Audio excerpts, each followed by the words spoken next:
audition de la journée où on avait 5 influenceurs présents sur les plateformes numériques et sur TikTok notamment. Donc je rappelle que le choix de ces personnes a été fait notamment suite à une consultation citoyenne qui a été lancée par notre commission d'enquête et suite aux différents signalements que nous avons pu recevoir sur le mail de la commission d'enquête qui est toujours ouvert, lui, commission.tiktok@assemblée-nationale.fr.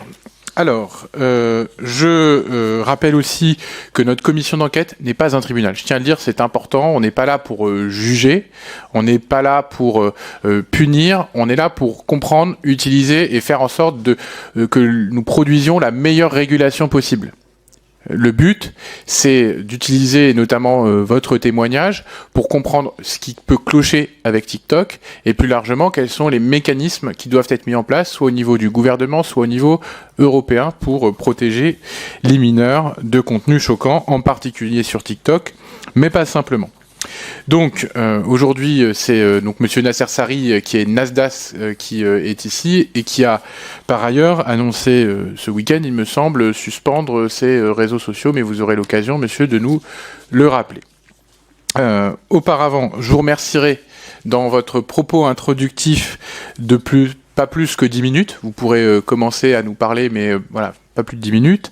De déclarer tout lien, tout conflit d'intérêts, donc tout ce qui est lié à vos rémunérations qui viendraient des plateformes, notamment par exemple la part que TikTok peut représenter dans votre rémunération globale, essayer de nous donner ou d'estimer un peu la dimension de ce que ça peut représenter TikTok pour vous en revenus. Et je vous rappelle également que l'article 6 de l'ordonnance du 17 novembre 1958 relative au fonctionnement des assemblées parlementaires impose aux personnes auditionnées par une commission d'enquête de prêter serment, de dire la vérité, toute la vérité et rien que la vérité. C'est pourquoi je vous invite à allumer votre micro devant vous, à lever la main droite et à dire « je le jure ». Je le jure. Merci. Donc, vous pouvez commencer votre propos liminaire en commençant peut-être par nous expliquer, voilà, quelle part TikTok représente dans les revenus que vous pouvez percevoir et voilà, comment ça s'organise tout ça. Bon, bah écoutez, tout d'abord, merci pour votre invitation. Je vous le dis en toute honnêteté, c'est pas facile pour moi de me retrouver devant autant de personnes qui me regardent. Pour répondre à votre question, TikTok, pour moi, en termes de rémunération, ça signifie, c'est rien, quasi rien. J'ai presque jamais touché d'argent. Genre, c'est vraiment... Si je devais donner un pourcentage sur mes autres rémunérations d'autres réseaux, je pense que ça représente 0,1%.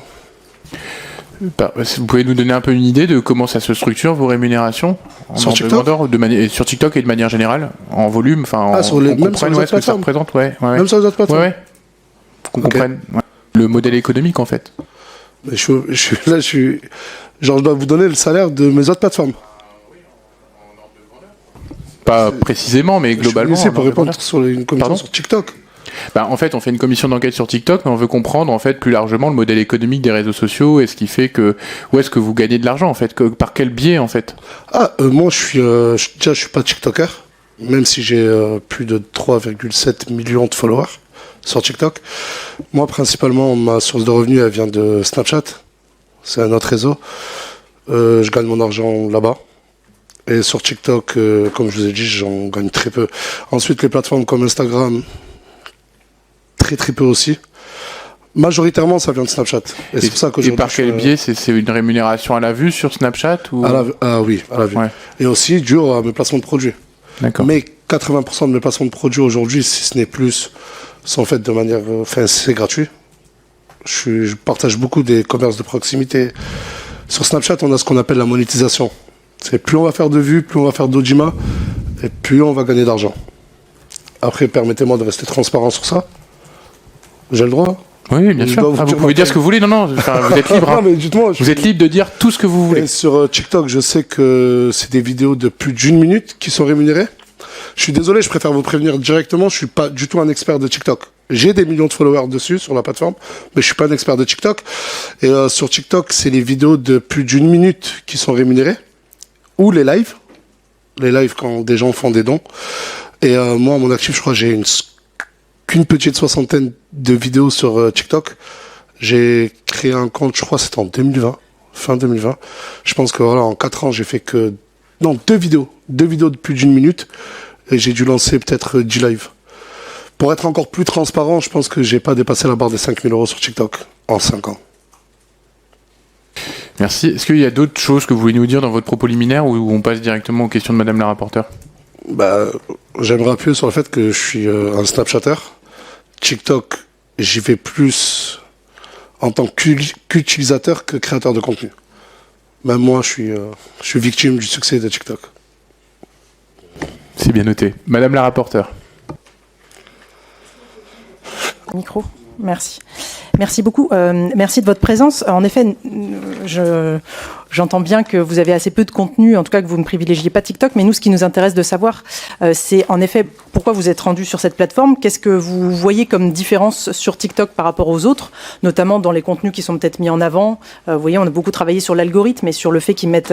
l'algorithme a tendance à mettre en avant des contenus qui peuvent être des contenus un peu chocs, parce que c'est ça qui fonctionne évidemment, qui retient l'attention du public de manière générale et du jeune public. C'est beaucoup d'experts qui nous l'expliquent. Mais vous pourrez, d'ailleurs, si vous n'êtes pas d'accord, vous pourrez tout à fait me répondre là-dessus. Et j'entends aussi qu'il y a peu de contenu de votre part sur TikTok. Pour autant, vous êtes en effet suivi par 3,7 millions de personnes. Et je voulais savoir un petit peu si vous aviez une connaissance de votre communauté. C'est-à-dire, est-ce qu'il y a beaucoup de jeunes, et particulièrement beaucoup de mineurs, parce que vous savez que notre commission d'enquête, elle se centre vraiment sur les mineurs. Donc, est-ce que vous avez, que ça soit dans les messages qui vous sont envoyés, ou peut-être une façon de savoir s'il y a beaucoup de mineurs dans votre communauté? Vous avez posé énormément de questions. Je vais essayer de m'en souvenir. Ok, d'accord. De base, moi, comme je vous ai dit, j'avais créé un compte, mais j'étais un simple utilisateur et pas un créateur de contenu. Mais c'est quand j'ai vu que toutes mes vidéos sont relayées sur TikTok et qu'elles prenaient des fois même plus d'ampleur que sur mon réseau principal qui est Snapchat, je me suis dit pourquoi pas me lancer. Écoutez, TikTok, je vais utiliser des termes de créateur de contenu. Hein. Pour percer, TikTok, c'est un tremplin. Pour booster ses vidéos, TikTok, c'est un tremplin. Pour gagner en visibilité et en autorité, ça serait mentir de dire que le réseau principal aujourd'hui, pour avoir plus d'audimat, c'est TikTok. Et sur TikTok, on a ce qu'on appelle des comptes rediff. C'est des comptes qui prennent la création de contenu de plein d'influenceurs, plein de créateurs de contenu, et qui les postent. Et quand je voyais que mes vidéos faisaient des millions de vues à travers ces vidéos, je me suis dit, écoute, je me suis dit, vaut mieux que je me lance, et je me suis lancé, et ensuite, j'ai obtenu l'assertif. Et voilà, je suis devenu créateur de contenu sur TikTok, mais j'ai posté qu'une 60aine de vidéos. Et sur les jeunes? Sur les jeunes, écoutez, je vais être en totale transparence avec vous. Je vais vous dire que je n'ai pas réussi à regarder le nombre de mineurs qui me regardent. En fait, je ne l'ai pas vérifié, mais c'est Hugo Décrypte dans la même commission qui le dit. Et j'ai regardé quand il est passé. Mais après, oui, ça se voit qu'il y a énormément de jeunes. L'écriture, la manière d'écrire, les commentaires, on voit bien que c'est un gamin de 14 ans ou 15 ans qui a écrit.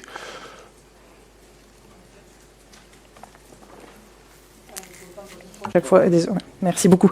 Ma question, ce sera donc, est-ce que vous considérez que sachant qu'en effet, il y a probablement beaucoup de mineurs qui vous suivent, et sachant qu'en effet, vous le savez, même des mineurs en dessous de 13 ans, même si 13 ans est normalement l'âge à partir duquel, non mais je sais bien que vous n'avez pas le détail, mais on peut supposer, si vous voulez, votre nom, il est beaucoup ressorti dans le questionnaire qu'on a envoyé, l'enquête publique qu'on a lancée, et qui a été, qui a eu beaucoup de succès, et parmi les personnes qui ont répondu, beaucoup de jeunes, et on voit bien que votre nom, il ressort beaucoup, donc sans doute que vous êtes en effet assez connu et donc assez regardé chez les jeunes, parfois chez les très jeunes. Et donc, est-ce que vous considérez que votre contenu, il peut être abordé par des mineurs et par des très jeunes en particulier? Moi, en fait, je le vois pas avec des stats. J'ai encore la chance de vivre en France, plus précisément à Perpignan, dans mon quartier à Saint-Jacques, quartier Saint-Jacques. C'est là-bas où je me suis fait connaître, c'est là-bas où j'ai commencé mes vidéos. Ça fait maintenant 6 ans que je suis sur les réseaux sociaux et que je suis créateur de contenu. Et je vois énormément de familles. Il y a autant de papas et mamans qui prennent des photos avec moi que de jeunes enfants. Je le reconnais. Ensuite, moi, je le vois aussi par rapport à, vous pouvez le voir dans la presse, hein, bien avant cette commission, énormément de jeunes mineurs qui fuguent de leur ville pour venir à Perpignan. J'ai vu des enfants de 10 ans. J'ai vu des enfants de 10 ans, 11 ans, à 2 heures du matin en train d'attendre au quartier Saint-Jacques, en train de dire je veux voir Nasdaq. Ah ben oui, je suis en train de vous le dire. Et j'ai déjà répondu avant à la presse, pas aujourd'hui, mais dans de nombreuses interviews, sur mes réseaux. C'est devenu aussi un fléau pour moi. Vous savez, mon adresse, elle a fuité sur Internet. On a tous les jours entre 200 et 300 personnes qui viennent devant la maison, sans compter les milliers de personnes qui viennent. En effet, moi, quand en tant que rapporteur, reçu un certain nombre de mails de personnes, alors c'est pas forcément le sujet, c'est un sujet connexe, mais de personnes de votre quartier qui aussi se plaignent des effets collatéraux, on va dire, de ce qui se passe chez vous. Mais donc vous êtes quand même indirectement responsable de ces jeunes qui viennent, parce que s'ils viennent, c'est qu'ils ont bien vu que d'autres jeunes auparavant étaient venus et avaient obtenu l'hébergement, de l'argent, une notoriété peut-être. Donc vous êtes quand même responsable de ça. Non. Oui, je reconnais que j'ai une part de responsabilité. Mais il faut voir les vidéos que je fais. Quand moi, un gamin de 10 ans vient au quartier Saint-Jacques, et j'appelle de suite, premier réflexe, sa maman. Et quand sa maman me dit, gardez-le avec vous, il vous aime trop. Vous pensez pas que les parents ont une part de responsabilité? Écoutez, je vous ai beaucoup écouté, enfin très peu, pour vrai dire, je vous ai pas... Juste là, avant de venir, je vous ai regardé, mais j'ai l'impression qu'on parle très peu des responsabilités des parents. Vous savez, moi, je suis papa aujourd'hui. Ça fait 1 an que mon fils est né. Je pense que si mon fils, à l'âge de ses 15 ans, il va aller voir une star, une personne influente, je ne le laisserai pas. Je suis tombé, et je le jure, j'ai juré, j'ai fait serment, je ne peux que dire la vérité. Je suis tombé sur des cas par centaines, où des parents me disent, garde-le. Est-ce que vous trouvez ça normal?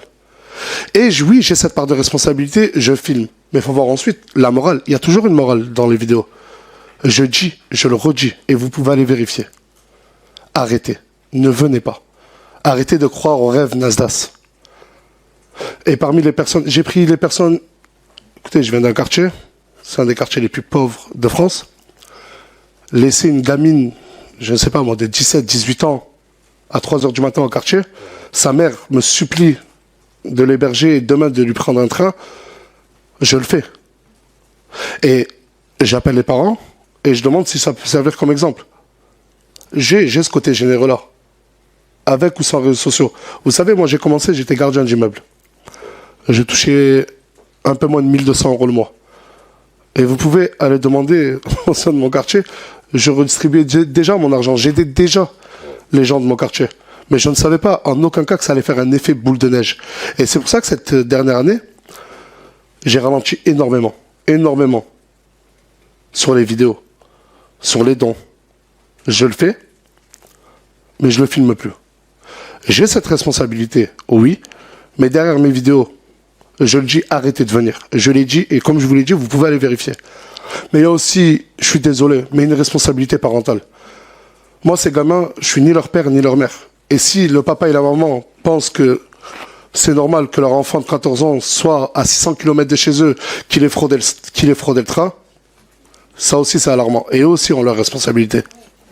Alors c'est peut-être l'histoire dans l'histoire, mais il y a aussi beaucoup de jeunes qui sont des jeunes de foyer, donc qui relèvent de l'aide sociale à l'enfance, donc ça leur fait genre une espèce de double peine, de double désillusion, c'est-à-dire qu'ils ont à la fois dû subir des choses, de la part de leurs parents, et ensuite se retrouvent à être aérés dans les rues et dans votre quartier pour essayer peut-être d'obtenir quelque chose. Ça reste quand même un vrai sujet problématique, et donc vous en avez conscience. Mais qu'est-ce que vous faites? Si d'une main vous dites que en effet c'est pas bien qu'ils doivent pas devenir, mais de l'autre vous continuez à alimenter cette espèce d'espoir, on voit bien que c'est peine. Non mais, madame, je ne vais pas arrêter de vivre.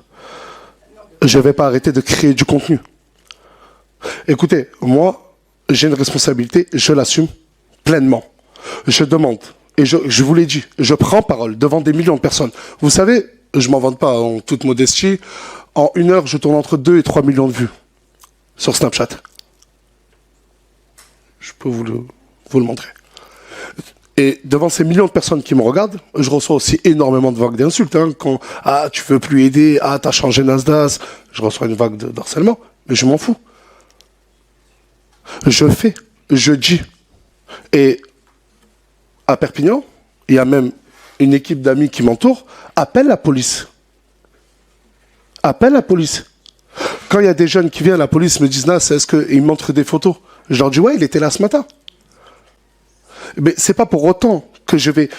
Écoutez, avant que ça devienne un fléau, je le faisais déjà. J'aime aider, en toute modestie, je suis généreux. Je vous l'ai dit, j'ai ralenti. Entre il y a 3 ans et cette dernière année-là, j'ai peut-être ralenti à 80-90%. Et c'est pour ça que je me suis même isolé dans une villa. Mais j'ai fait. Aujourd'hui, vous me dire que je le condamne, mais je continue. Non, je le condamne et je ralentis. Mais je ne peux pas m'arrêter. Dans ce cas-là, sinon on accuse tout le monde de tout. Je suis désolé, j'ai fait des choses, j'ai fait de la prévention. J'ai demandé d'arrêter. Ce qui se passe à Perpignan, avec la police, etc., limite, on les aide des fois à récupérer ces mêmes jeunes. Avant de laisser en effet la place... Oui. Je peux revenir. Et sur les jeunes, c'est vrai qu'il me fait bien de me faire penser, les jeunes de foyer, ça représente beaucoup de jeunes. Écoutez, je ne suis pas un expert en tout ce qui est éducation nationale, les jeunes, foyers, etc. Mais j'entends des témoignages venant de ces jeunes. Est-ce que c'est normal que ces mêmes jeunes-là fuguent, quitte à dormir dehors pour venir voir Nasdaq, pour plus se sentir en sécurité des fois que dans certains foyers? C'est peut-être pas une autre question que là qu'il faut soulever. J'ai vu par des vidéos, j'ai entendu des témoignages de ces jeunes-là. Nas, on ne veut pas dormir chez toi. On veut juste être en sécurité dans ton quartier, s'il te plaît. Et j'ai fait serment. J'ai porté serment là, il y a quelques minutes en arrière. Tout ce que je dis, c'est la vérité. Il y a aussi cette responsabilité de l'État. Non ? Bien répondre. Oui, non, mais alors pour le coup, je connais très bien ce sujet de l'aide sociale à l'enfance. Il y a une commission d'enquête qui s'est tenue juste avant et que je présidais. Donc, le sujet, en effet, n'est pas d'évincer des problématiques que notre pays traverse. Et évidemment, l'aide sociale à l'enfance, c'est un vrai sujet. C'est une politique qui aujourd'hui mérite beaucoup plus de moyens qu'elle n'en a aujourd'hui. Mais c'est pas le sujet. Enfin, j'allais dire, vous rajoutez de la misère à la misère, c'est-à-dire que vous ne résolvez pas leurs problèmes à ces jeunes-là.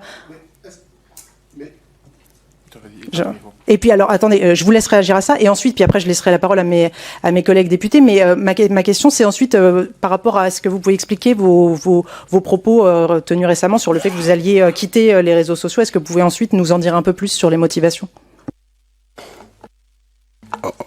Je rajoute de la misère. Non, ça, je peux pas vous laisser le dire. Ça, c'est pas vrai.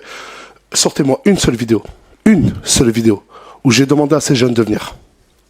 Sortez-moi une centaine de vidéos où j'ai demandé à arrêter à ces mêmes jeunes, d'arrêter de venir. Qu'est-ce que vous voulez que je fasse de plus? On peut collaborer ensemble. On peut même, si vous voulez, travailler ensemble. Et dites-moi, vous, ce que je dois faire.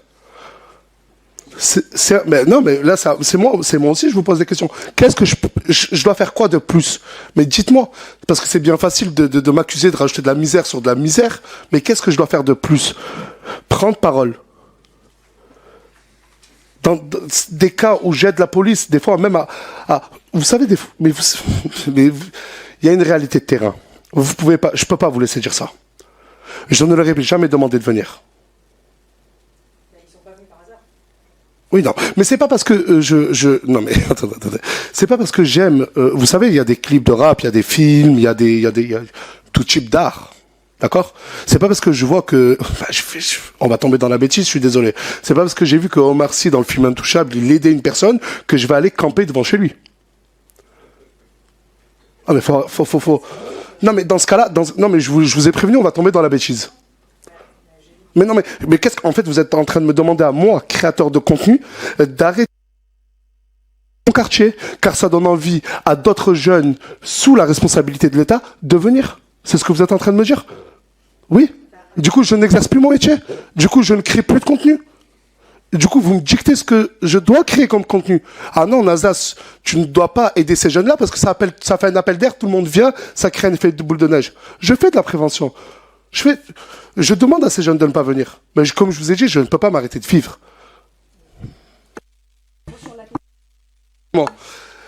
Et l'année dernière, au mois de juin, pareil, identique, j'avais fait une pause de... Vous savez, moi, ça fait 6 ans que je suis sur les réseaux sociaux. Et c'est pas facile. Il y a beaucoup de créateurs de contenu qui sont passés avant moi. Et vous savez, nous aussi, mentalement, c'est très dur pour nous aussi. Je sais que beaucoup sur Internet vont rigoler, vont dire non mais... Je me suis rendu compte qu'il y a beaucoup de choses que je n'arrive plus à maîtriser. Je le reconnais. Hein. Et j'ai pris une décision, pas la semaine dernière. Cette décision auprès de mon équipe, elle est déjà prise, ça fait 3 mois. Avant même que je sache, parce que j'ai vu que sur Internet, beaucoup disaient que j'arrêtais parce que j'ai entendu que j'étais convoqué à la commission d'enquête. C'est pas vrai du tout. J'ai une vie de famille. Et aujourd'hui, tout créateur de contenu. Et je vais vous demander de vraiment... Nous aussi, notre santé mentale, elle est impactée. TikTok, vous savez, ils ont un algorithme qui est juste incroyable, tout comme les autres plateformes. Vous savez, la santé mentale d'un créateur de contenu dépend aussi beaucoup de son taux d'audience, son nombre de vues. C'est cette course aux vues, cette course à l'audimat, cette course au buzz. Je pense que vous avez déjà tous entendu le terme buzz. La pression, oui. Qui nous pousse des fois, nous, créateurs de contenu, à poster des choses sans même en être conscient, vous voyez. Je me dédouane pas du contenu que j'ai pu poster ou ceux de mes collègues créateurs de contenu. Mais on a cette certaine forme de pression. Et aujourd'hui, le métier de créateur de contenu, c'est un métier. C'est un métier. Qui m'a formé à moi à être connu, à avoir des millions de personnes qui me regardent tous les jours, savoir ce que je dois dire, ce que je dois faire. Je me dédouane pas, je suis responsable de toutes les erreurs que j'ai pu faire. Mais si à 7 ans en arrière, on m'aurait dit oui, Nasser, un jour tout le monde t'appellera Nasdaq, ton nom de scène, ta vie changera et des milliers de jeunes et de familles viendront te voir, certains viendront tatouer avec Nasdaq sur le bras. Je l'aurais jamais cru. Personne ne m'a formé à ça. Et aujourd'hui, je pense que pour moi, je ne sais pas si j'arrête totalement, définitivement, mais c'est une décision sage. Et quand j'arrête, là, j'arrête pour peut-être 1, 2 ans, 3 ans, je ne reviendrai pas avant. Ça, c'est sûr. Je perds énormément d'argent. Plus on est actif sur les réseaux, plus on fait de vues, plus on gagne de l'argent. Vous gagnez combien par mois en moyenne? Je sais pas. En ordre de grandeur, vous avez une idée un peu, non?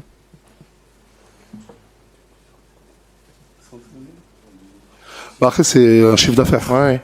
Ça ne vient pas dans ma poche.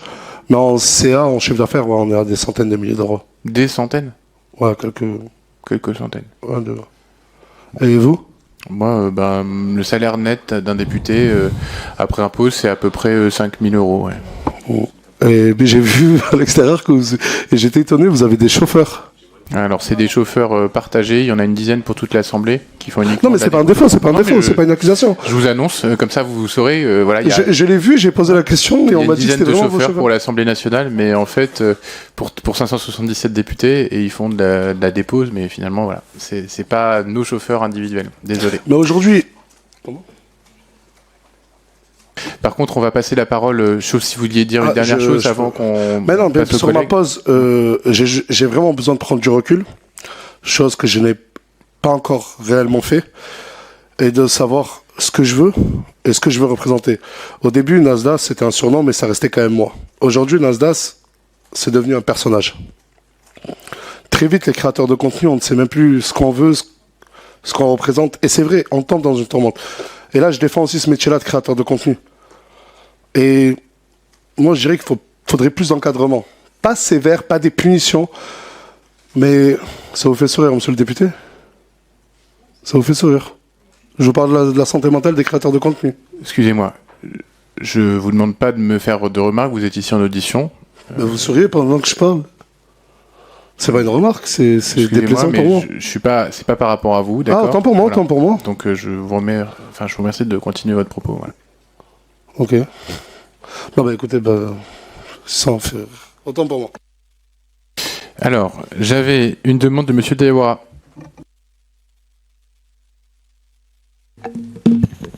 Oui, bonjour tout le monde, chers collègues, bonjour à à l'équipe. Juste simplement pour revenir déjà dans un premier temps sur ce que vous évoquiez il y a quelques minutes, sur les responsabilités, notamment des parents. Moi, j'en dis ce qu'on vient pas. Bien évidemment, les parents sont aussi les premiers responsables dans l'éducation de leurs enfants. Ensuite, il y a la société et notamment l'éducation nationale, l'ASE, etc. Il n'y a pas de souci là-dessus.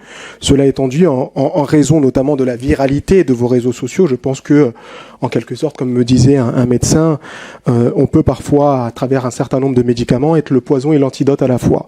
Donc, je pense qu'il est quand même important de remettre les choses dans leur bon sens et dans leur contexte. C'est ce qui m'a d'ailleurs amené le 23 avril dernier à saisir l'ARCOM sur différents sujets, et non pas... sur différents sujets, notamment plusieurs publications dans vos contenus. Aujourd'hui, vous êtes l'un des créateurs de contenu les plus suivis sur Snap, avec plus de 9 millions d'abonnés. Et vos vidéos sont massivement relayées, notamment sur TikTok. Votre audience est majoritairement jeune, souvent issue de milieux populaires, parfois même très précaires. À ce titre, votre rôle dépasse largement celui d'un simple divertisseur. Vous êtes devenu une figure d'identification pour toute une génération qui vous observe, vous imite parfois et vous crédite d'une forme d'autorité. À vos débuts notamment, puisque certains de mes collaborateurs notamment vous suivaient, en tout cas c'est ce que j'ai cru comprendre, vos contenus visaient à montrer une image positive et festive de votre quartier que vous avez cité tout à l'heure, contribuant à redonner notamment de la visibilité à des territoires trop souvent stigmatisés. Mais force est de constater que votre ligne éditoriale a profondément évolué avec le temps. Aujourd'hui, votre production repose de plus en plus sur une mise en scène assez violente, qu'elle soit physique, psychologique ou symbolique. On y voit des personnes souvent vulnérables, filmées dans des situations de mise en concurrence assez dégradantes, de mots-clés répétés, d'encouragement à des comportements parfois même discriminatoires et misogynes. Et j'en ai même été, puisque j'en avais vu un et j'ai été particulièrement heurté par celui-ci, et certaines d'entre elles semblent psychologiquement fragiles, socialement dépendantes, voire financièrement sous emprise. Et là, j'aimerais revenir sur ce que vous disiez sur l'ASE également. Vous avez raison, l'État est le pire parent des jeunes et des enfants, notamment placés à l'ASE. Ça, c'est une réalité, personne n'en disconvient. Et Madame la Présidente l'évoquait tout à l'heure. Cela étant dit, comme je disais tout à l'heure, pour moi, vous êtes en quelque sorte aussi parfois dans cette position du poison et de l'antidote. Dans le contexte en question, puisqu'on me presse un peu, permettez-moi de vous poser quand même 2-3 questions. Avez-vous conscience, justement, et vous l'avez dit aussi, de l'influence que vous exercez sur cette jeunesse ? Avez-vous conscience que vos choix de mise en scène participent justement à façonner parfois durablement leur rapport aux autres, notamment à la violence à l'égard des femmes, de la réussite sociale, etc. Et au regard de cette influence, êtes-vous prêt à assumer la responsabilité qui découle de votre exposition publique, non pas seulement en termes de notoriété et de rentabilité, mais en termes d'exemplarité et d'impact social ? Je vous remercie.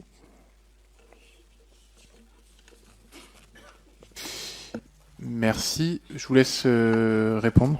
Vous avez parlé énormément longtemps. Et là, alors, est-ce que vous pouvez résumer vos questions en...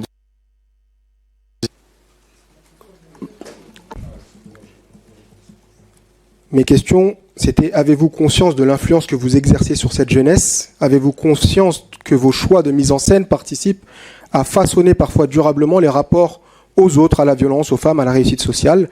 Et enfin, au regard de cette influence, êtes-vous prêt à assumer la responsabilité qui découle de votre exposition publique, non pas seulement en termes de notoriété ou de rentabilité, mais en termes d'exemplarité et d'impact social ?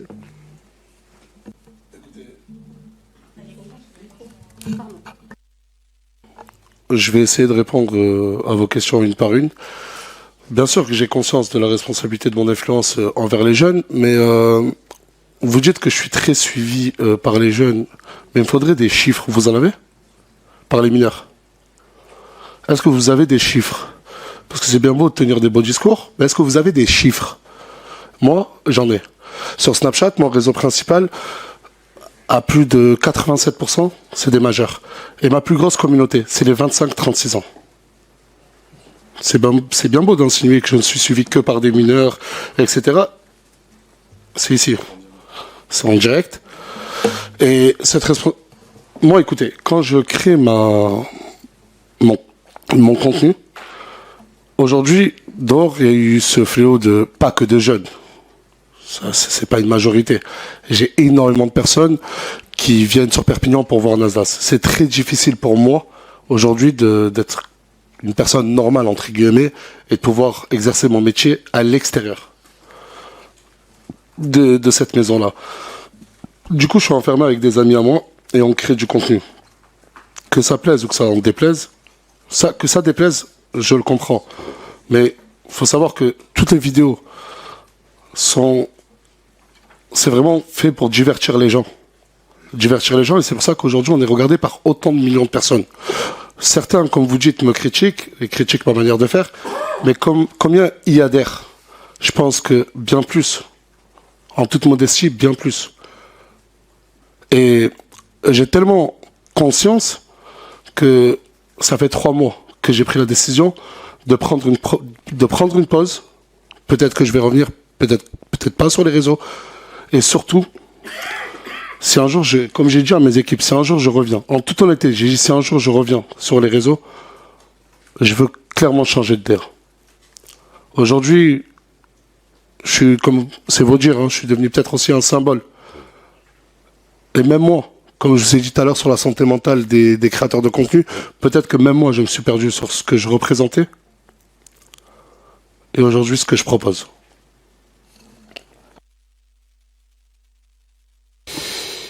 Alors, j'avais plusieurs demandes. Monsieur Sauter. Merci monsieur. Vous vous qualifiez vous-même de créateur de contenu et donc c'est bien vous-même qui avez fait ce choix de métier de devenir créateur de contenu. Vous avez évoqué le partage à votre insu, de manière délibérée, de vos créations de contenu que vous faites sur Snapchat, sur d'autres plateformes. Moi, j'aurais souhaité savoir, est-ce que vous avez été en mesure de chiffrer ce nombre de partages de votre création de contenu à ce niveau-là? Vous évoquez également le fait que vous mettez, que vous devenez un personnage de scène au fil des années de votre exercice de créateur de contenu. Depuis 7 ans, si j'ai bien compris, où vous créez du contenu sur les différentes plateformes, à quel moment vous êtes-vous rendu compte de l'impact que vous pouvez avoir auprès des jeunes? Je ne parle pas des mineurs parce que je parle auprès des jeunes dans leur globalité. Et avez-vous pris conscience avez-vous une prise de conscience suite à cet impact et avez-vous essayé de changer de contenu ou de changer de propos par rapport à l'impact que vous pouviez avoir chez les jeunes? Juste, désolé, votre première question, vous pouvez la répéter s'il vous plaît? Ma première question vient sur vos contenus qui sont partagés sur la plateforme TikTok. Vous avez indiqué que c'était des contenus que vous créez sur Snapchat, si je ne dis pas d'erreur là-dessus, et qui sont partagés à votre insu là-dessus. Et j'aurais souhaité avoir vos éclaircissements sur ces partages à votre insu sur Snapchat et TikTok. Sur TikTok, il y a des comptes qu'on appelle des comptes rediff.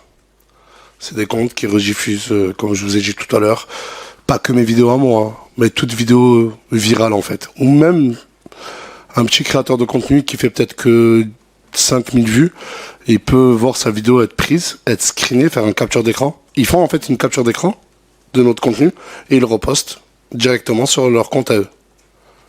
Tout simplement.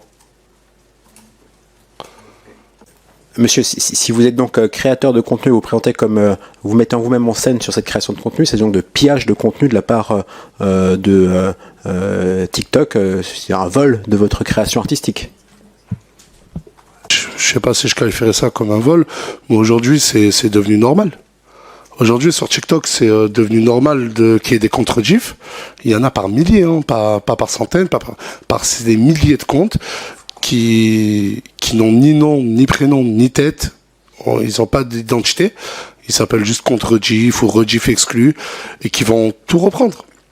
Ils vont reprendre les vidéos de Nasdaq, ils vont reprendre, je sais pas moi, les vidéos d'autres créateurs de contenu. Et si vous qualifiez ça de vol, après, ils m'ont pas demandé la permission. Ça, c'est vrai. Et ils le repostent directement sur TikTok.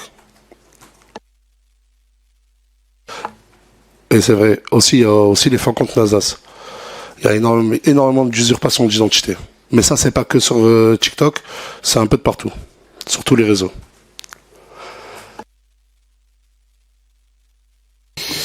Merci. J'avais Madame Jeuneté à distance. Oui, merci beaucoup, Monsieur le Président.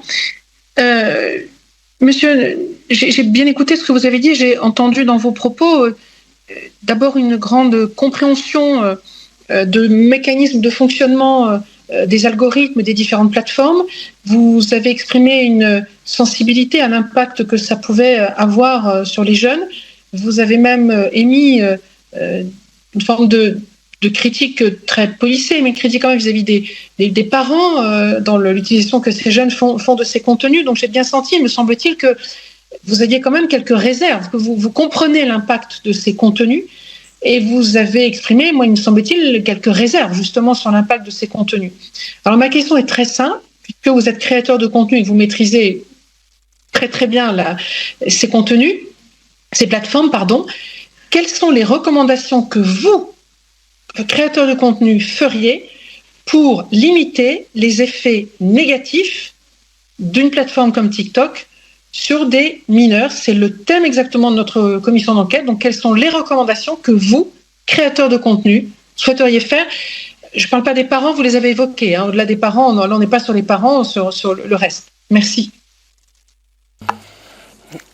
Écoutez, merci pour votre question, mais c'est très compliqué d'y répondre. Aujourd'hui, malheureusement, il y a un impact. Oui, il y a un impact sur la santé mentale des jeunes, et pas que des jeunes aussi, des personnes plus âgées, que ce soit sur TikTok ou ailleurs. Mais malheureusement, je n'ai pas cette baguette magique et je n'ai pas cette solution miracle. La vraie question qu'on doit se poser, c'est pas un peu trop tard. C'est une vraie question qu'on doit se poser. TikTok, ça fait, je crois, plusieurs années là, TikTok, c'est l'application la plus utilisée dans le monde. Et ça fait plusieurs années qu'elle l'est. C'est bien de réagir. Mais, écoutez, il y a des solutions. Limiter le nombre d'heures, mais comment faire? Je ne fais pas votre métier. Et malheureusement, vous avez l'honneur d'être député ou d'autres, représentant de l'État. Mais c'est un problème bien... Je peux finir? TikTok, en gros, ça a pris une ampleur tellement grande. Je vous le dis, bon courage à vous. Si vous devez prendre des mesures, ça va pas être facile. Après, nous, créateurs de contenu, on a aussi notre part de responsabilité parce que nous, je vous le dis en toute honnêteté, notre objectif quand on fait une vidéo, c'est qu'elle soit regardée. Voilà. Moi, après, j'ai pris plusieurs mesures, mais sur Twitch, moi, je fais pas de live sur TikTok. J'en ai fait très, très rarement. Mais je me suis lancé sur les lives Twitch et je n'ai jamais lancé de live ou très rarement de live avant minuit pour faire en sorte qu'un maximum de mineurs puissent me regarder. Et ça, c'est vérifiable. Et voilà. Major. C'est bon, vous avez répondu. Ok. Monsieur Vermorel. Merci, Monsieur le Président. Monsieur Sarri, vous avez le devoir de signaler tout conflit d'intérêts à cette commission. Et donc moi, j'ai une question simple à vous poser. Est-ce qu'il y a des députés ici que vous connaissez? Et si oui, quels sont les liens qui vous unissent avec eux?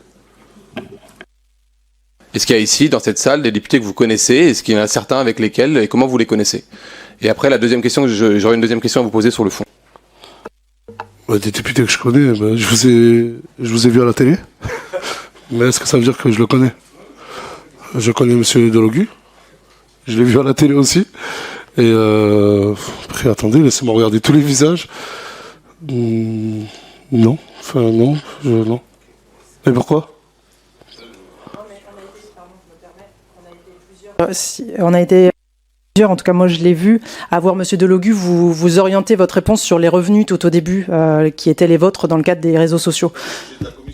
D'accord, mais donc c'était surprenant parce que nous-mêmes portons rarement, avons rarement une attention directe à l'égard d'un auditionné. Donc c'est pour cette raison, je pense. Bon, je suis désolé, je suis président de cette commission, on va reprendre le contrôle.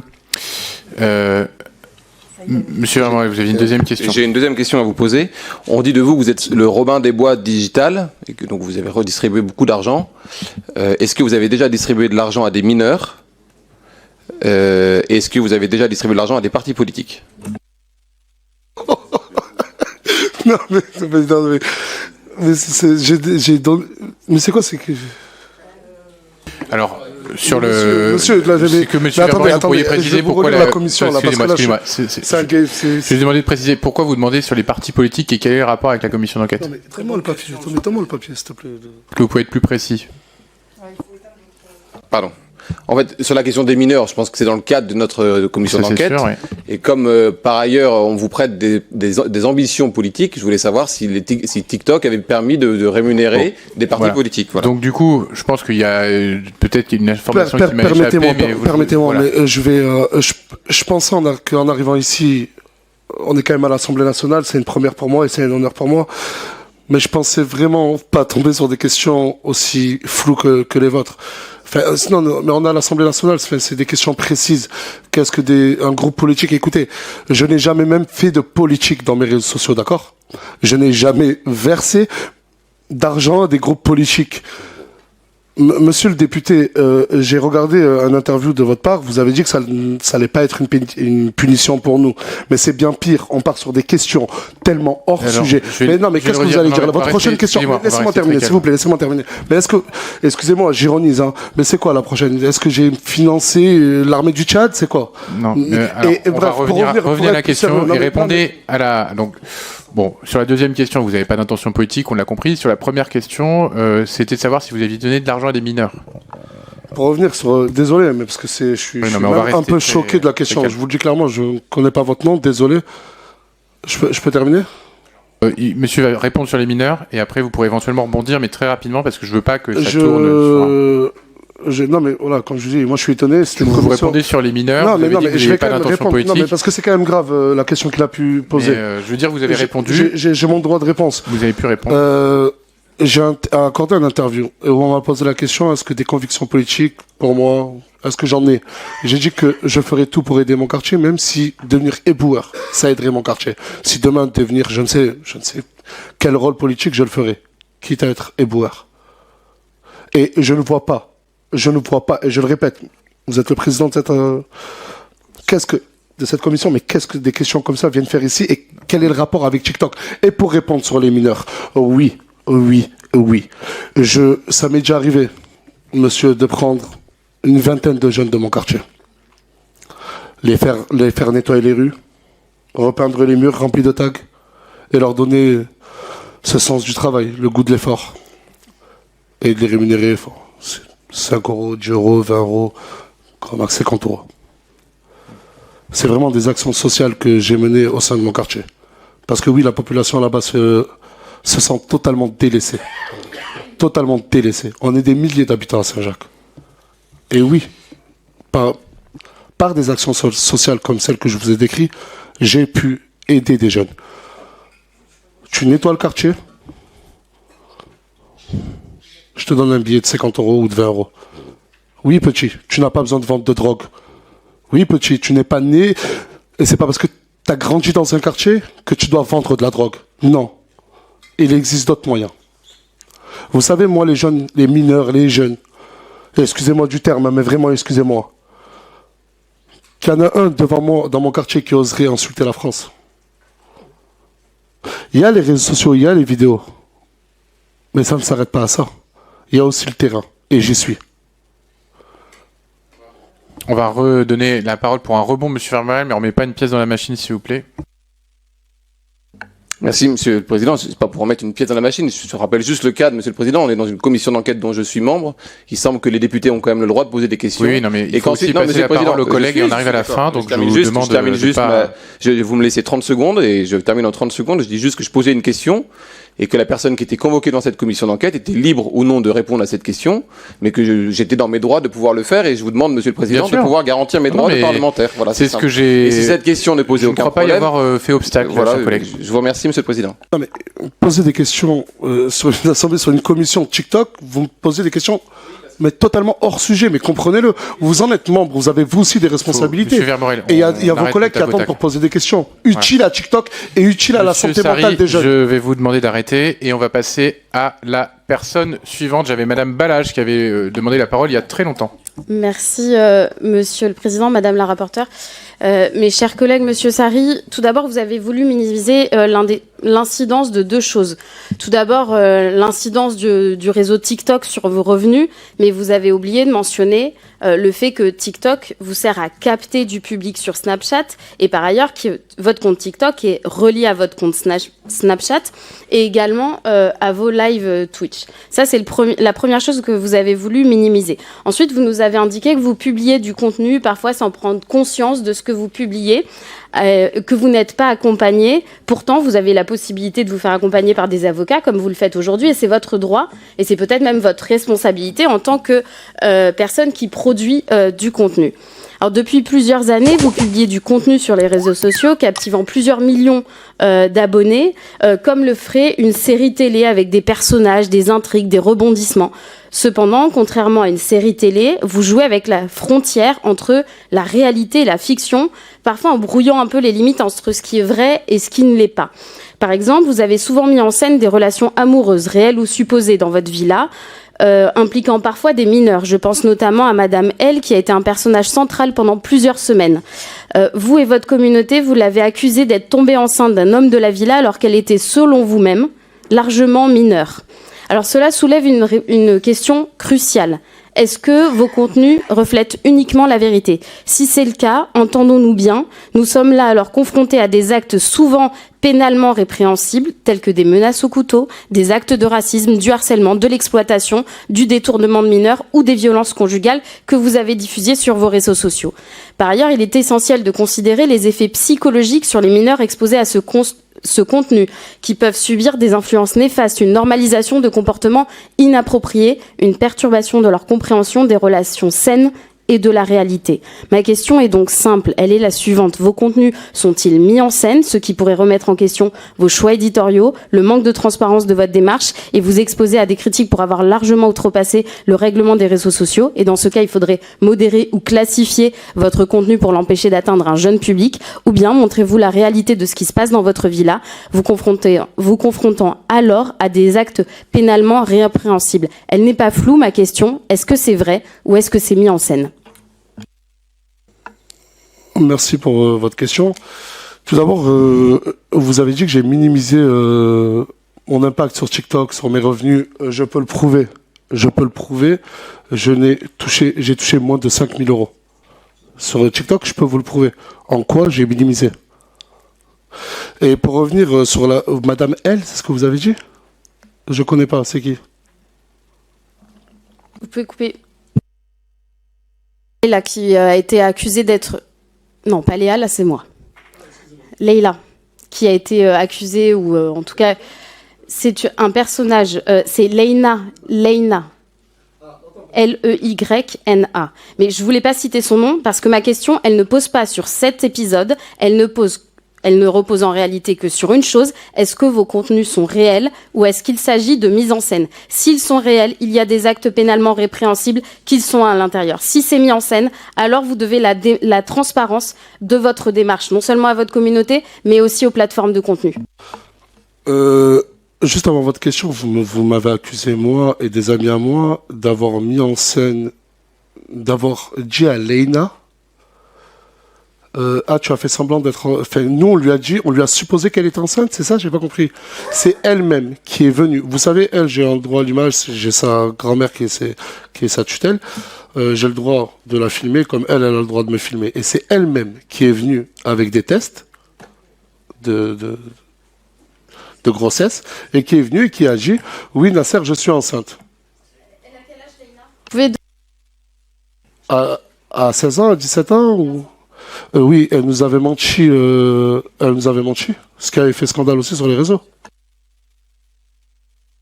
Non, mais je réponds à votre accusation. Comment? Allez-y, finissez de répondre si... Écoutez, moi, quand on vit en communauté, vous voyez, on vit en communauté, on est peut-être des fois une dizaine, peut-être des fois une quinzaine, et c'est un grand mot de... Des fois, mettre en scène, c'est tirer. En fait, mon contenu, je vais le tirer. Vous voyez? Et là, je suis pas dans un tribunal, je suis dans une commission d'enquête sur TikTok, mais encore une fois, on en revient à mon contenu Snapchat. Encore une fois. Et il y a des choses qui sont mises en scène, oui, et d'autres choses réelles. Comme quand j'aide les jeunes de mon quartier, je le fais de tout cœur. Toute personne. Parce que je crois qu'il n'y a eu que Leïna. Ensuite, les autres mineurs, c'est des jeunes de mon quartier. Et dans mon quartier, on est une grande famille. À part Leïna, on peut me citer très peu de mineurs. Ils sont tous majeurs, vaccinés et conscients d'être chez moi. Et ils savent pourquoi ils sont venus. Et ils savent ce qu'ils veulent faire. Aujourd'hui, Leïna, elle est très contente. Elle a plus de, je crois, 1 demi-million de followers sur TikTok. Elle qui... vous savez, quand elle est arrivée chez moi, Leïna, pour vous répondre, elle était sans domicile. Elle n'avait même pas le domicile. Ouais, mais je vous ai répondu. Il y a des... Vous m'avez demandé si c'était la réalité ou si c'était mise en scène. Je vais vous donner un autre exemple. Quand Djibril il jette son téléphone sur sa compagne, qui est un acte de violence conjugale, est-ce que c'est mis en scène ou est-ce que c'est la réalité ? Sur Djibril, il se chahute vraiment. Ah oui, non, mais je vous parle pas de cette scène-là, je vous parle au quotidien. Et je savais que dans cette commission, on allait me ressortir cette scène-là, qui a beaucoup tourné sur Twitter. Apparemment, les députés passent beaucoup de temps sur Twitter à regarder les vidéos de certains internautes. Cette scène-là, oui, elle a été surjouée, je vous le dis clairement. Beaucoup sur Internet diront que j'ai dit ça pour défendre Djibril. D'autres diront, ouais, il essaye de cacher la vérité. Non, à l'heure actuelle, Djibril et Inès sont ensemble. Et il est hors de question que sous mon toit, sous ma responsabilité, il se passe quelque chose comme ça, et avec ma conscience, le filmer et le poster. Je sais quand même ce que je fais, je suis quand même responsable de mon contenu, et je vais pas m'envoyer à l'abattoir. Ok. Madame Balache, c'est bon, vous aviez eu votre réponse. Monsieur Vogetta, et après Monsieur Nuret. Merci, Monsieur Sarri. Ouais, je suis ici. Non. Merci d'être ici et de répondre à nos questions. Effectivement, ce qu'on essaye nous de faire, c'est de comprendre les mécaniques.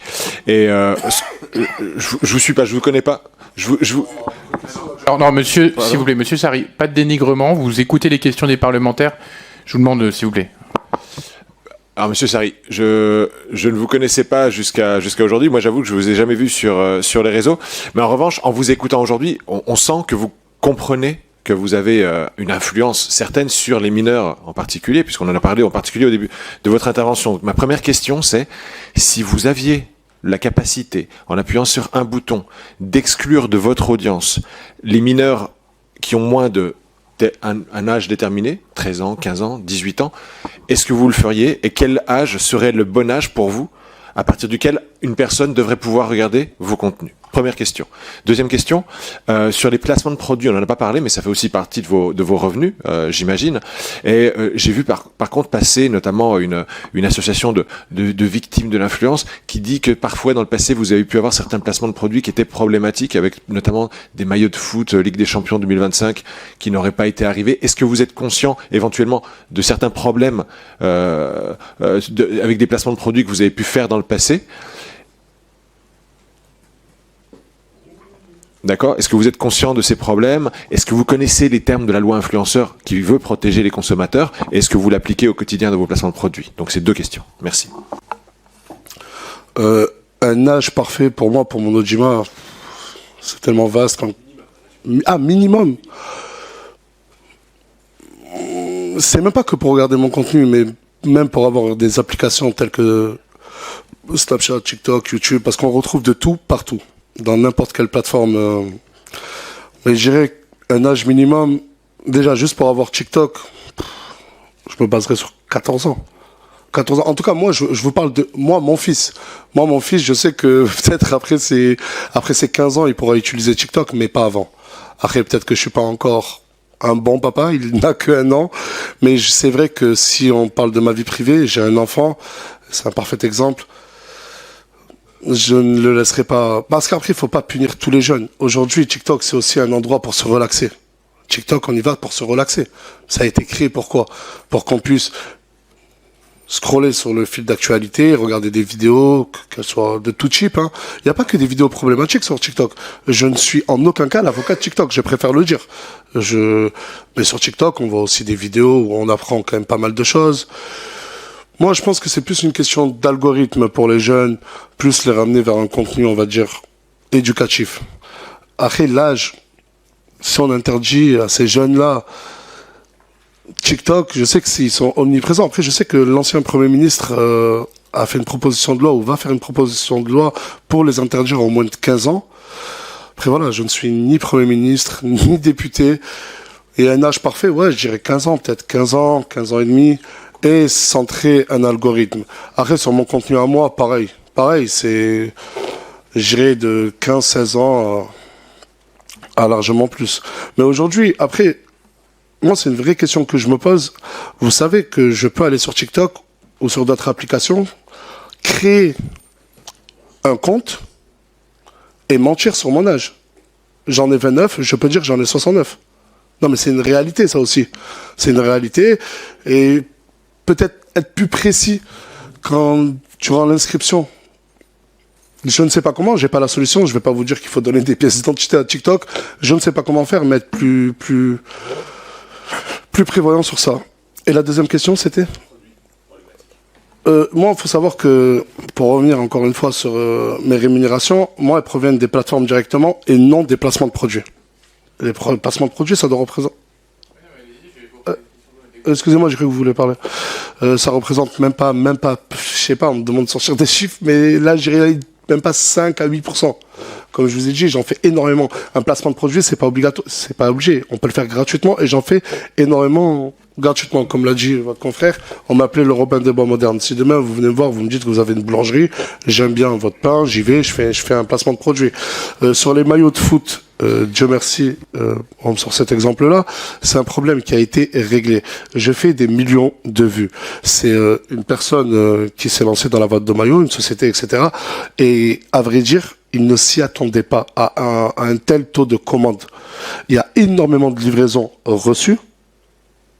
Et et je sais que tout le monde a reçu un mail avec maintenant un suivi et tous les maillots vont être reçus. Et bien sûr, il y a des lois. Nous, les créateurs de contenu, on les applique. Le hashtag publicité à chacune, même qu'elle soit gratuite. Hein. Si demain je partage, je sais pas moi, votre boulangerie, je vais quand même mettre le hashtag publicité pour bien montrer à ma communauté que je suis en train de faire un placement de produit. Ok, merci de préciser ça, parce que c'est vrai qu'avec Stéphane Vogetta, on est très attentif, puisqu'on est tous les deux les auteurs de la loi sur l'influence commerciale, en fait. Voilà, c'est nous qui avons fait la loi sur le... Voilà, donc je vous apprends ça, mais je vous apprends peut-être aussi, et je le précise quand même, que les jeux concours, les cartes bancaires, les placements financiers, tout ça est strictement interdit et régulé. Voilà, depuis au moins 2 ans. Voilà. D'accord. Donc, il faut, par ailleurs, dès qu'il y a tout ce qui est lié à l'argent, ça doit être agréé, enregistré par l'AMF. Donc voilà, faut avoir conscience de ça. Il faut des mentions obligatoires sur les jeux concours. Et on a pu voir sur certains de vos contenus, mais encore une fois, je le dis, on n'est pas là pour faire la loi. Je vous le dis juste pour la suite. La loi, elle dit, si on fait un jeu concours, il faut des mentions légales. Il faut un truc très précis. Sinon, c'est des jeux concours qui peuvent, voilà. Bon, on l'a respecté sur les jeux concours. Après, ensuite, avec le prestataire, il les respecte et il met les mentions légales. Bon. Mais ça, après, je vous dis la vérité, c'est pas moi, mais mon équipe qui s'en... Mais merci. Je préfère le préciser parce que il y a des gens qui suivent cette audition. Il faut aussi dire qu'il y a un cadre et que nul n'est censé ignorer la loi et que n'importe qui peut être avec des placements de produits problématiques peut être derrière condamné à ça. Il y a des personnes qui l'ont été d'ailleurs. Mais vous savez, monsieur le député, j'aimerais parler de quelque chose qui me tient à cœur. Quand moi, j'avais 110 000 followers, et je parle à vous, hein, si c'est vous qui êtes derrière cette loi, vous savez que, je vous le dis ouvertement, ça va peut-être, il y a des gens sur Internet, vous savez que j'ai déjà partagé du pari sportif, j'ai déjà partagé du trading, je le dis, je plaide coupable. Vous savez qu'il y a beaucoup de familles qui sont venues, qui m'ont dit, Nas, mais on t'a fait confiance, et on a tout perdu dans le trading, des plans financiers. Je vous le dis, dans cette commission d'enquête, personne m'en a posé la question, et je l'admets. Mais c'est là où j'aimerais revenir, c'est... J'avais 100 000 followers. C'était mes tout premiers mois en tant que créateur de contenu, j'avais démissionné. Je venais juste de démissionner en tant que gardien d'immeuble. Désolé. Et j'aimerais parler de ces pseudo-agences. Je sais pas si vous... Et il y en a tellement. Moi, j'arrête, je me retire. Mais j'aimerais aussi tellement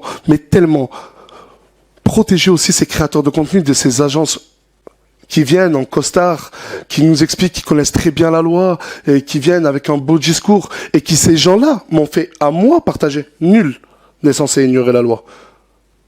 Mais quand vous avez 22 ans et d'un coup des centaines de milliers de followers, et vous avez pseudo-experts qui viennent et qui se présentent à vous.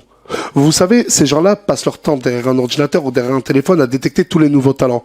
Oh là là, lui, il a 80 000 followers, je vais l'approcher, je vais lui faire des placements de produits. À la fin, ça retombe sur le créateur de contenu. Mais pourquoi on ne tape pas sur ces pseudo-agences? Moi, j'ai eu la chance, en deuxième partie de ma carrière, d'avoir une agence très clean, très propre. Mais je vous jure que j'aurais aimé qu'on protège de ces gens-là au début. Pour le coup, avec la loi influenceur, on a aussi responsabilisé les agences et elles sont pénalement co-responsables des contenus qui peuvent être publiés, des contenus problématiques. Je vous en remercie. Et ça, c'est une co-responsabilité marque, agence, influenceur. Donc j'invite vraiment tous ceux qui s'intéressent à ce sujet et ceux qui font des placements de produits à bien prendre connaissance du cadre légal, parce que derrière, en fait, si vous fautez, ça peut être jusqu'à 300 000 € d'amende, 2 ans de prison ou un certain montant du chiffre d'affaires. Alors, j'avais encore une demande de parole de Monsieur Lioré. Merci, Monsieur le Président. Monsieur Sarri, bonjour. Je suis René Lioré, député de la Côte d'Or, et pour tout vous dire, un candide des réseaux sociaux, parce que Snapchat ou TikTok, je n'y vais pas. Je découvre aujourd'hui vos 3 700 000 followers sur TikTok et 9 millions sur Snapchat. Au-delà de, bien sûr, des gens qui vous suivent, vous avez une particularité, c'est que les gens désirent vous voir. Et ça, c'est pas le cas de tous les influenceurs. J'ai noté au début de notre entretien, vous avez cité un cas, bon, il y en a peut-être d'autres, mais c'est quand même pas la majorité, de jeunes qui quittent la maison à 100 km et les parents qui vous téléphonent pour vous dire gardez-le. D'autres qui viennent dans votre quartier en vous disant ici je suis bien, je suis en sécurité. Ma question, moi, c'est qu'est-ce que vous représentez pour ces gens-là, d'autant qu'il y a des majeurs, hein, vous avez parlé de gens de 25, 30 ans, 35 ans.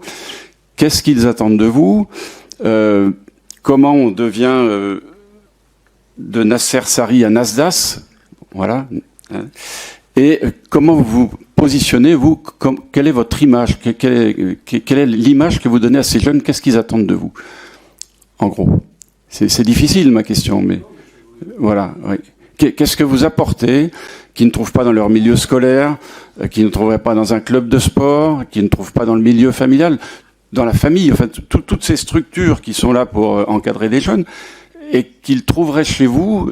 C'est ça que j'aimerais comprendre pour mieux cerner votre personnalité, en fait. Écoutez, je pense que c'est les personnes qui sont là-bas, eux qui ont regardé mon contenu, ils savent que j'ai filmé mon quartier, que je filme mon quartier. Et vous savez que mon quartier, c'est un petit cocon familial où tout le monde s'aime bien, tout le monde rigole. Et là où j'ai eu mes torts, c'est de montrer que le côté positif de mon quartier. Donc tout le monde croyait en arrivant là-bas, ça allait être bien au top, parce que tout naturellement, j'essaie de cacher le côté néfaste de mon quartier, parce qu'il y en a. Il y a des cons partout. Et ces personnes-là, quand elles viennent, je vous parle à cœur ouvert sur des témoignages, je leur dis, mais pourquoi vous venez me voir? Ils me disent, on veut passer 24 heures avec toi, on veut... Aujourd'hui, c'est malheureux, mais énormément de jeunes, je pense, rêveraient de devenir influenceurs que députés. C'est une réalité. C'est une réalité. Beaucoup de Français... il y a une étude qui est sortie il n'y a pas si longtemps que ça. C'est 1 Français sur 2 ne connaît même pas le député de sa ville. C'est une réalité. Aujourd'hui, être influenceur, vous savez, je ne parle pas de moi dans mon cas personnel, mais beaucoup de créateurs de contenu, beaucoup d'influenceurs sont basés sur Dubaï et montrent ces gratte-ciel et montrent ce mode de vie luxueux. Et moi, comme vous avez dit, je suis accessible. Si on veut voir Nasdaq, on a juste à prendre un train et aller voir Nasdaq. Et quand ils viennent, je le dis clairement pour les jeunes même qui sont au foyer, je représente un symbole de renaissance pour eux, d'une meilleure vie et surtout d'un meilleur avenir. Et c'est là où c'est là où je le regrette. Je le regrette d'avoir fait en sorte, on va dire indirectement, que ces jeunes-là viennent et croient en moi au lieu de croire en leur étude, croire en leurs parents, en leur éducation.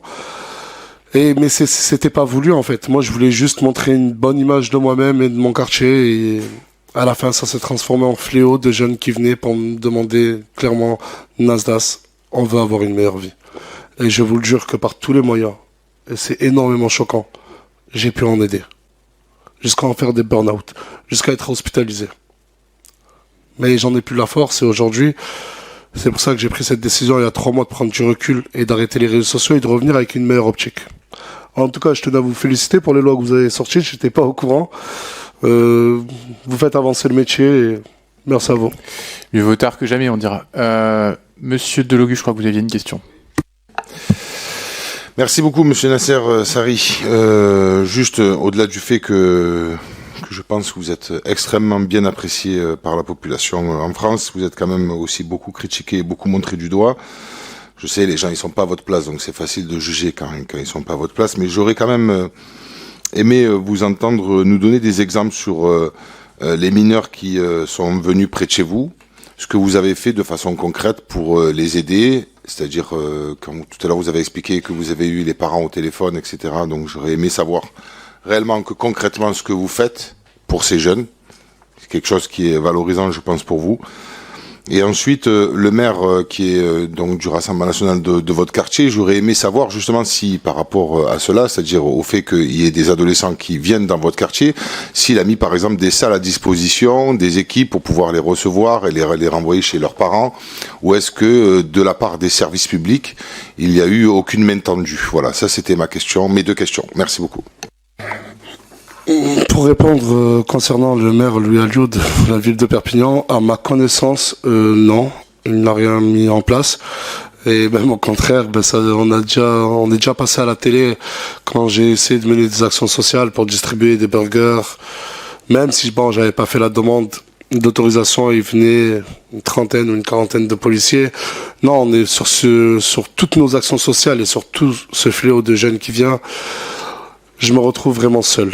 Vraiment seul. Heureusement que certains policiers viennent et me tendent la main pour m'aider, pour me dire écoute Nas, si tu as des jeunes mineurs, n'hésite pas à appeler ou à faire le signalement. Mais concernant la politique de la ville, non, je ne reçois aucune aide. Et sur tous les mineurs qui viennent, écoute, je vais pas mentir, je vais vous dire la vérité, c'est soit on prévient les autorités compétentes, ou soit c'est une minorité, parce que c'est énormément de cas. Des fois, on a peut-être 80 jeunes qui viennent. Pas mineurs, des fois, c'est à 20 ans, on est encore jeune. Mais il y a des fois, je les prends, je vais leur acheter une tenue, des habits, je vais leur acheter une paire de chaussures, parce que beaucoup viennent avec des chaussures trouées. C'est une pauvreté incroyable. J'ai pu voir, je leur achète des habits, je leur fais prendre une douche. Rien de grandiose, mais j'essaie vraiment d'aider et aussi des personnes malades. Parce que ça, depuis tout à l'heure, on n'en parle pas, mais j'ai aidé énormément de mineurs qui viennent, par contre, eux, avec leurs parents, où on a pu financer des opérations directement ou indirectement. Mais bon, ça, apparemment, tout le monde a oublié de le dire. Juste, moi, j'ai le regret, j'aurais plus... Bon, je sais que là, on n'a plus le temps, mais j'aurais aimé qu'on parle plus de l'algorithme, TikTok, etc. Je m'étais préparé sur ça. Non, mais on peut prendre un peu de temps. Toutes les questions ont été basées sur Nasdaq, et j'ai vraiment l'impression que les 45 minutes, ou même plus, n'ont servi à certaines personnes sur une heure. Que pour attaquer Nasdaq. Je vais finir mes propos. Ouais, et puis après, on passera. Je vais vous poser. J'ai des questions. Je sais que, je sais pas si, il y a eu plus de monde quand c'était Nasdaq. Je ne sais pas si beaucoup sont venus parce que c'était le personnage Nasdaq, ou beaucoup sont venus pour faire avancer les choses. J'ai tous les reproches du monde. On peut tout me faire. Je vous regarde droit dans les yeux et vous avez raison. Vos questions, vous avez raison de les poser. C'est légitime, c'est vrai. Mais moi, je pensais vraiment qu'on allait aussi parler de l'algorithme, des algorithmes TikTok, etc. On va en parler. Mais ça fait plus de 45 minutes. Oui, mais sauf que vous êtes le dernier, donc vous avez le privilège, si vous avez encore quelques minutes, de pouvoir rester avec nous. Si vous voulez en parler, si vous le souhaitez. Voilà. Donc, vous souhaitez reposer une petite question, mais après, je poserai la mienne. Oui, une petite question et surtout une réaction, parce que, en fait, quand je vous écoute, et très sincèrement, il n'y a pas d'offense, il n'y a pas de piège, il n'y a pas de ceci ou cela. Moi aussi, je viens d'un quartier extrêmement sensible. Et en gros, on n'est pas là pour dribbler les uns et les autres. On est là surtout pour comprendre, pour accompagner, pour faire évoluer les choses. Donc tout à l'heure, c'est la raison pour laquelle je parlais de poison et d'antidote. Bien évidemment, que je ne doute pas du rôle social que vous pouvez avoir dans les quartiers, et notamment à Perpignan, c'est là d'où vous venez, et il y a beaucoup de choses que vous avez fait sur place, et j'en disconviens absolument pas, et mes collègues, c'est la même chose. Cela étant dit, il y a d'autres réalités que vous ne pouvez pas nier, d'accord, et qui impactent, et c'est pour ça que j'ai posé la question de l'impact de votre viralité, parce que c'est la réalité, cette viralité-là. Donc il n'y a pas de Nasdaq, pas Nasdaq, ça aurait été quelqu'un d'autre, ça aurait été la même chose. C'est pas une question de Nasdaq, c'est une question simplement de viralité. On va pas poser la question, et vous l'avez vous-même dit tout à l'heure, vous parliez de, à l'époque, quand j'avais 100 000 followers. Aujourd'hui, on n'est pas du tout dans les mêmes taux, dans les mêmes quantités de personnes qui vous suivent. Et il y a des choses qui sont positives, certainement, j'en doute pas. Moi, j'ai pas Snap, donc je ne peux même pas vous dire. Moi, je me base uniquement sur les travaux qui me sont remontés. Mais encore une fois, ici, c'est une commission d'enquête, en fait. On n'est pas en jugement. On n'est pas en train de... On est simplement en train de poser des questions pour essayer de comprendre comment fonctionnent ces réseaux sociaux, comment fonctionne également, puisqu'on a interrogé, fut un temps, l'ARCOM également, puisqu'elle est censée jouer ce rôle de régulation à travers la télévision, mais également les réseaux sociaux. Et puis, étant donné que vous êtes un acteur majeur sur le territoire de réseaux sociaux, on vous pose des questions, mais il n'y a pas de questions pièges ou quoi que ce soit. Juste qu'on s'entende et voilà. Bah écoutez, juste un dernier petit conseil, si je peux me permettre, pour essayer de faire avancer les choses, installez Snapchat. Et commencez à y aller. Et je pense que si vous installez les applications et que vous-même vous y allez, peut-être que les choses avanceront. On auditionnera les représentants de après une dizaine de jours. Cette audition se tiendra, on n'a pas encore la date, mais elle est en cours de calage. Je vais me permettre de revenir sur ces logiques d'algorithme et de viralité, parce que c'est un peu de ça qu'il est question. Est-ce que vous diriez que le mécanisme des plateformes, la manière dont ça rémunère et la manière dont aussi, l'algorithme va pousser des contenus choquants, encourage finalement des vidéos où on peut voir de la violence, des insultes, de la misogynie? Est-ce que c'est ça qui rapporte le plus finalement? Qu'est-ce qui rapporte comme type de contenu? L'algorithme, c'est tout simplement un centre d'intérêt. Vous savez, le soir, quand je suis couché avec ma femme, on n'a pas les mêmes pour toi. Vous savez ce que c'est les pour toi, je suppose. Sur TikTok, ma femme a ses propres pour toi. Elle, c'est tout ce qui est bébé, tout ce qui est maternité. Et moi, c'est tout ce qui est foot et jeux téléphoniques. Vous voyez? Mais pour répondre en toute sincérité, je vais le dire, ce que vous appelez de misogyne, de violent, etc., nous, on appelle ça des dramas. Sur Internet, sur TikTok, c'est des dramas. Demain, je le reconnais, je le dis, je l'ai constaté, un drama fera largement plus de vues qu'une vidéo qui explique, je sais pas moi, qui explique comment fonctionne une commission d'enquête, par exemple, oui. ou la loi influenceur. Oui. Et donc ça rapporte plus d'argent de faire des dramas que de faire de la pédagogie. Mais totalement. Mais après ça tout dépend du centre d'intérêt de la personne. Moi, ma femme, elle ne tombe pas sur des dramas. Elle n'aime pas ça. Si les vidéos sont autant regardées, c'est que beaucoup de gens demandent à les regarder. Si demain TikTok les retire, vous verrez qu'ils chercheront dans d'autres plateformes des dramas. Beaucoup de gens, leur centre d'intérêt, c'est les dramas. Pour continuer, je vois que j'ai une demande de Madame Balage, mais sur l'interconnexion un peu entre les réseaux et la manière dont un drama sur une plateforme peut être repris sur une autre, copié, etc. Il y en a un qui a un peu fait le buzz dans vos réseaux, c'est quand vous demandez à deux jeunes filles laquelle est la plus belle, vous savez qu'il y en a une qui monte ses seins et non, je vous vois réagir. Non, c'est vrai, on est d'accord. Voilà. Donc, du coup, quand vous faites ça et quand vous filmez ça, est-ce que vous vous dites ce contenu il va buzzer? Est-ce que, parce que c'est quand même, pour le coup, ça a buzzé et ça a fait des millions de vues pour des gens et ça a rapporté de l'argent quand même. Il y a de l'argent derrière tout ça. En tant que bon père de famille, je suis tentant de beaucoup de neveux et beaucoup de nièces. Et je n'ai pas envie que mes neveux et nièces, le lendemain, quand ils se réveillent, ils voient la poitrine d'une fille qui était à mes côtés. Ça, c'était sur une plateforme qui s'appelle Twitch. C'est une plateforme de live en direct. On est avec nos vidéastes. Personne, je le dis bien, personne. J'ai fait serment de ne pas mentir, s'y attendait.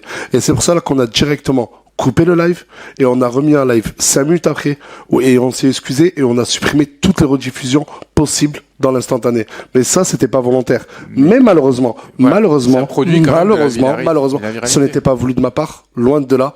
On peut dire que je mets en scène et tout, mais pas de là à m'accuser que la personne qui a montré c'est ça, c'est moi qui lui ai demandé de faire ça, même si personne m'en a accusé. Mais malheureusement, je dis bien, malheureusement, on était en TT sur Twitter. Est-ce que vous avez des éléments supplémentaires que vous souhaitiez ajouter sur le fonctionnement de l'algorithme? Non. Ok. Madame Bala, j'avais une dernière question et puis on mettra fin à cette audition. Oui, alors peut-être pour repréciser ce que vous appelez drama, ce sont des épisodes de harcèlement moral ou physique qui peuvent avoir lieu sur les réseaux sociaux.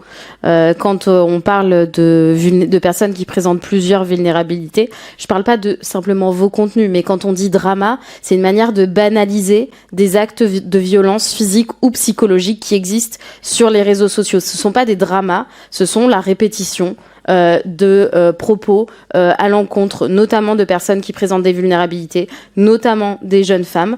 Mais je voudrais aussi, pourquoi est-ce que au moment où il y a des propos qui sont par exemple un enfant noir qui a été qualifié, je crois que c'était en avril, mi-avril, le 15 avril, de banania sur votre plateforme, un enfant noir qui a été qualifié publiquement de banania, ce qui est un propos raciste. Attendez. Attendez, monsieur. Vous écoutez les questions. Tout le monde garde son calme. Et attendez. Alors déjà, je vous préviens quelque chose. Toutes les paroles prononcées par un parlementaire dans l'enceinte de l'Assemblée sont couvertes par l'immunité parlementaire et non susceptibles. Oui, bien sûr. Voilà, ça s'appelle l'immunité parlementaire. Donc non mais Monsieur Sari. D'accord. Ici, c'est moi qui je le redis. Je vous demande d'attendre qu'elle ait fini sa question pour lui répondre. Si vous n'êtes pas d'accord, vous attendez qu'elle ait fini et vous répondez ensuite. Madame Balage. Merci beaucoup, Monsieur le Président. Donc, on a ce propos qui est raciste, qui est publié sur vos réseaux. Un autre moment, et là vous parliez tout à l'heure d'une scène le 2 avril sur la plateforme Twitch. Je le rappelle, votre plateforme Twitch qui est interconnectée avec TikTok, etc., notamment vos lives. Donc, vos lives étaient bien sur la plateforme TikTok. Est-ce que, à un moment donné, quand vous êtes dans cette banalisation des processus de harcèlement, notamment à l'encontre de jeunes filles, est-ce que vous vous souciez de la santé mentale des personnes qui interviennent, que ce soit dans la vraie vie ou dans des mises en scène, des personnes qui interviennent dans la production de vos contenus et également dans les personnes qui peuvent les voir? À travers ce contenu, de ce que vous appelez le drama, qui est en réalité la banalisation de la violence, vous êtes en train de contribuer à la banalisation de cette violence qui a en cours ensuite dans la vie réelle. Vous le faites en réel, mais c'est aussi dans des familles qu'elle peut se produire parce que vous leur donnez une forme d'imprimatur. Vous savez, un couple qui se sépare, c'est un drama.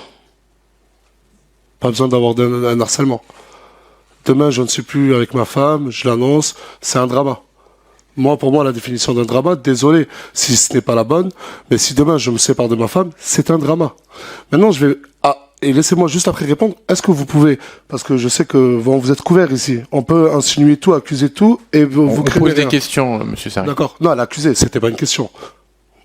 Attention.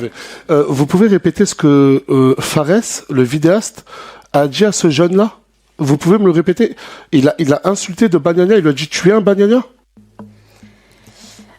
Alors, moi, j'ai pas parlé de ce monsieur dont vous prononcez le nom, et j'ai évoqué un acte qui s'est déroulé le 15 avril. Je ne vous pose pas la question sur cet acte précisément. De la même manière, je vous demande de ne pas contourner la question qui terminait mon propos. C'était, avez-vous conscience que vous contribuez à la banalisation du harcèlement physique ou psychologique?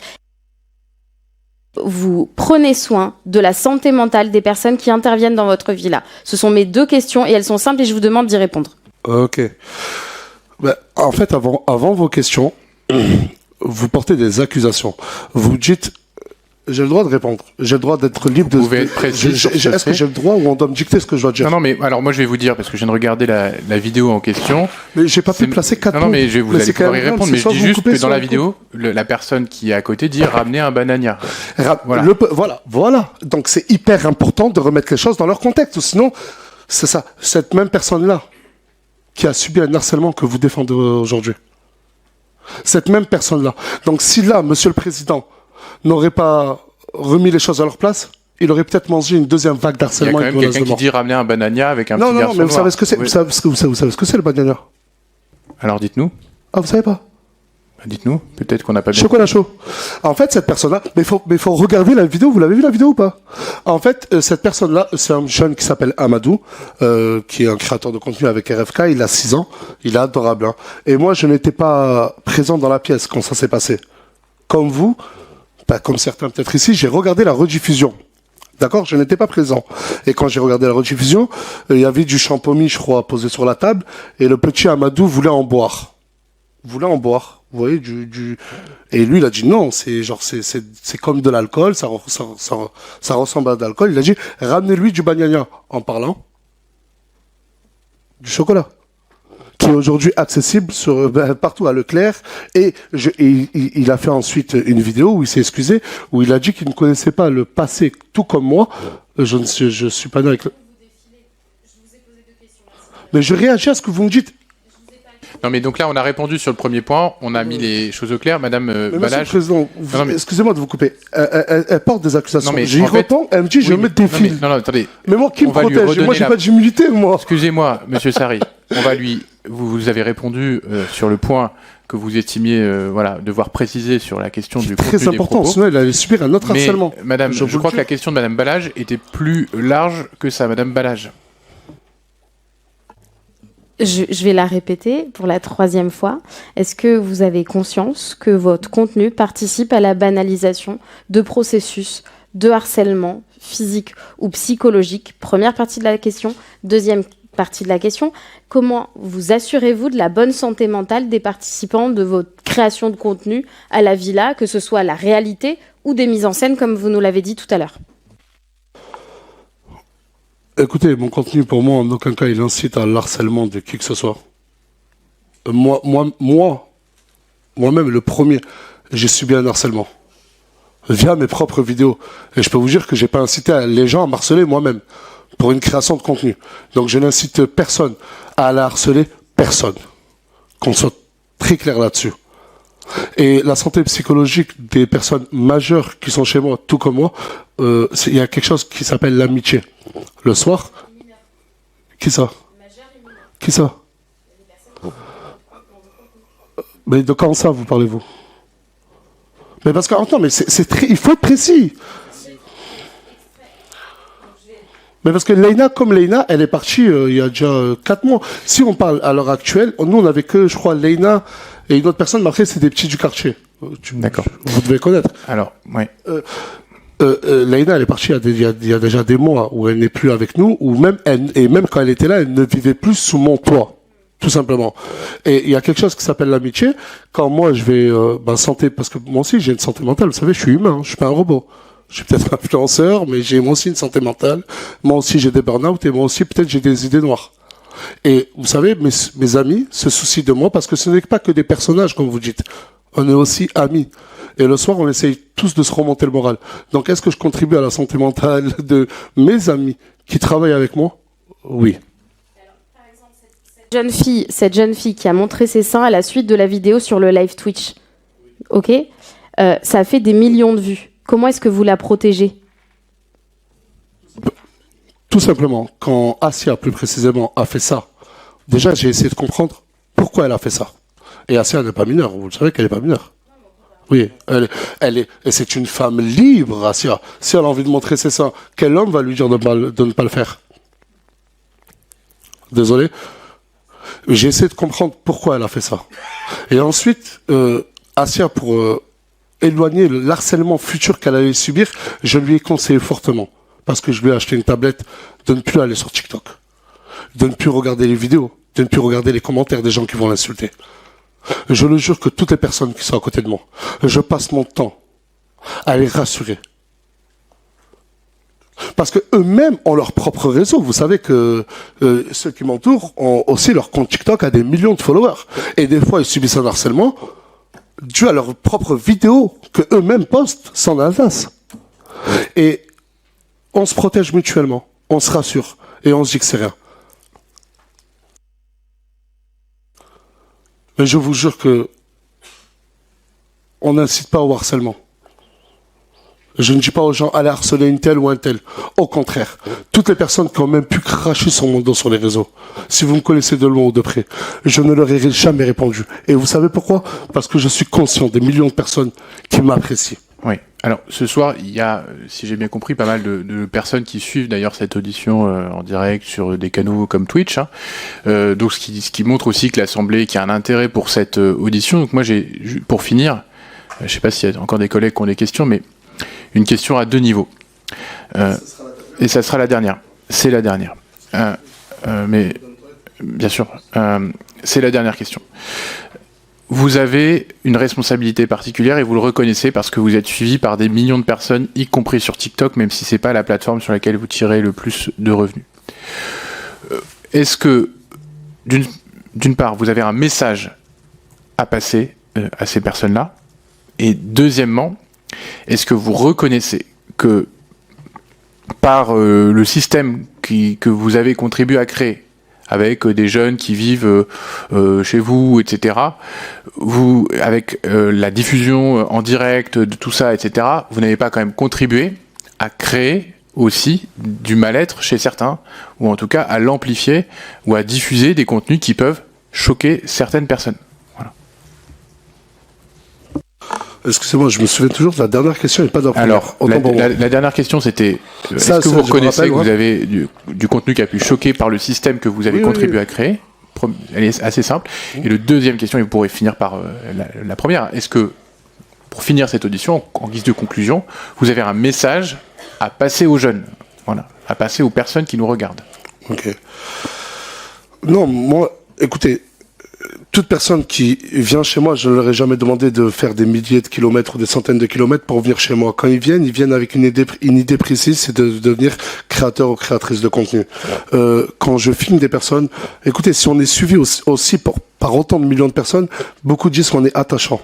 Parce que depuis tout à l'heure, on parle que du côté, pour moi, à mes yeux, minime et néfaste, mais on parle pas aussi de l'amour qu'on rejette. Ces mêmes personnes-là, aujourd'hui, moi j'ai arrêté, elles sont presque toutes retournées chez elles. Elles me le disent, elles retournent tous avec des bons souvenirs, et aujourd'hui elles continuent même sans moi l'activité d'influenceur. Donc, je pense pas y contribuer. D'accord ?